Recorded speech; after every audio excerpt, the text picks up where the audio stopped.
it is getting crazy for the dollar. We've talked about before all the things going on with China and Saudi Arabia and the oil and trading things in yuan. But now we see even more countries stepping up and talking about lowering the dependence on the dollar and not wanting to please the US anymore. And I think you even have people like Elon Musk blaming the Fed and making getting dollars tougher and why people are not wanting to do this, making like policy heavy handed. But honestly, it could be a combination of all that, right? It's a combination of making dollars hard to get. It's a combination of weaponizing the SWIFT system. And now here we are. This is what we're seeing. And I think the deterioration of the dollar that we're seeing is happening so fast, way faster than anybody thought it could possibly happen. If you just look at some of the recent news, we have even things like this. Iran coming out saying they're reducing the US dollar influence on their regional and international trade to minimize the West dominance over the global economy. And they're not the only ones to do this. There's a multitude of people doing this, of countries and leaders. You can see this is a list of some of them. A few days back, the Malaysian Prince Minister said there's no reason to continue depending on the US dollar. Alongside Saudi Arabia's Crown Prince also said recently that he is no longer interested in pleasing the US.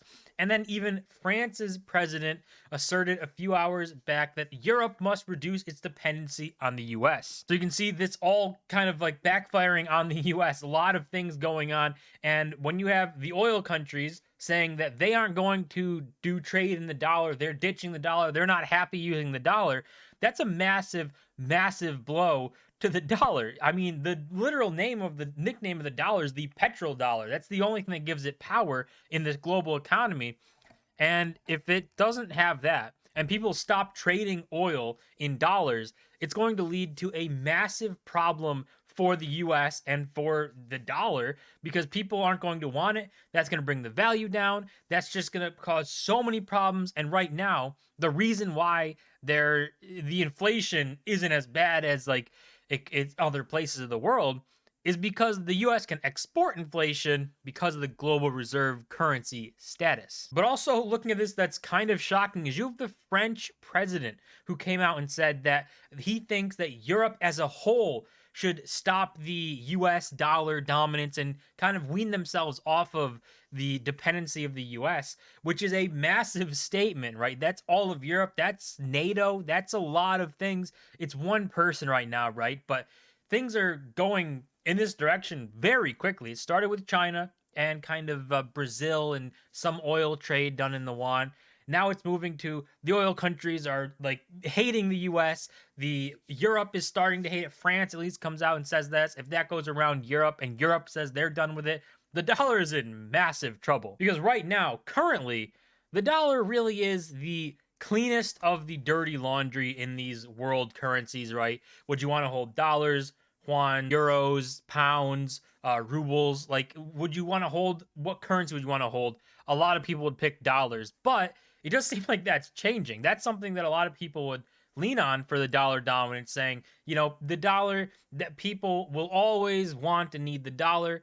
And up until now, that was pretty true, but now we're seeing it very quickly move away from that. And even in the oil countries, you can see things like Saudi Arabia importing oil or huge amounts of diesel from Russia, despite producing more than enough its own, and reportedly sending it to Europe. So that's interesting because that like circumvents the sanctions put on Russia and like the weaponizing of SWIFT and stuff.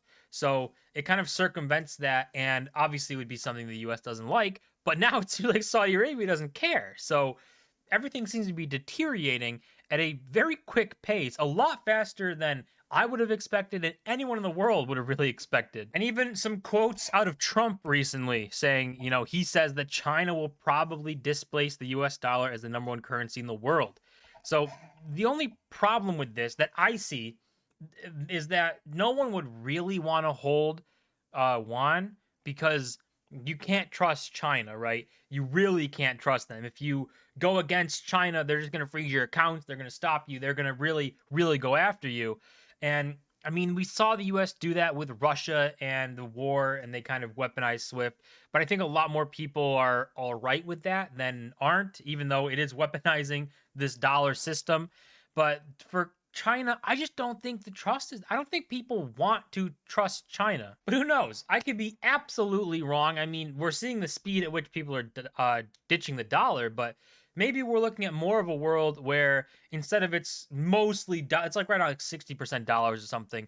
It maybe it's you use dollars, you use yuan, you use euros, you use all these different currencies, and it becomes like a multi one. And then I think we go from that into a Bitcoin standard one where people are going to use that because nobody wants to hand over control of a global economy to a country anymore. I don't think people want to do that or are willing to do that. So I do think that's the path that we're going to go down. I think people are going to be forced to go down that path. And this is kind of a interesting comparison, right? I mean, it works, right? Saying replacing USD with yuan is like replacing Dogecoin with Shiba Inu. They're both trash. Government issued currencies all have the same problem. Clown politicians can create more without any work, so they print it to fund wars. Proof of work is a universal law. Gold and Bitcoin abide by it, which I would absolutely agree. The reason we have all these massive problems and you can have wealth inequality and hoarding of wealth and stuff is because of the fiat system.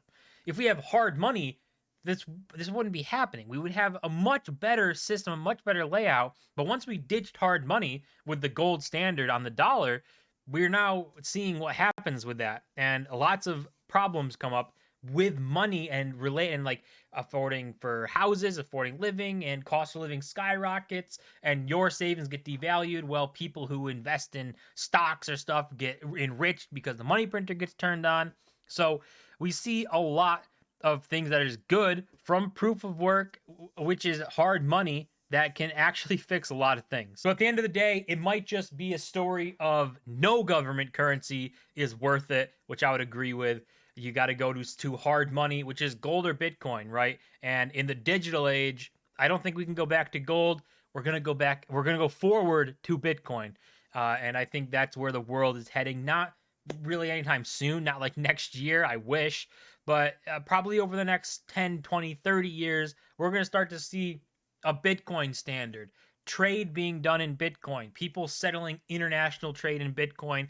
I don't think that that's a crazy thing to say. But for now, the dollar in massive trouble. We're seeing the signs happen. We're seeing people stop accepting it, not caring about the US and the dollar and saying they're not interested in pleasing them, which isn't a good thing to see if you are the US. So that's going to do it for this video. As always, don't forget to smash the like button and subscribe. And I'll see you in my next video.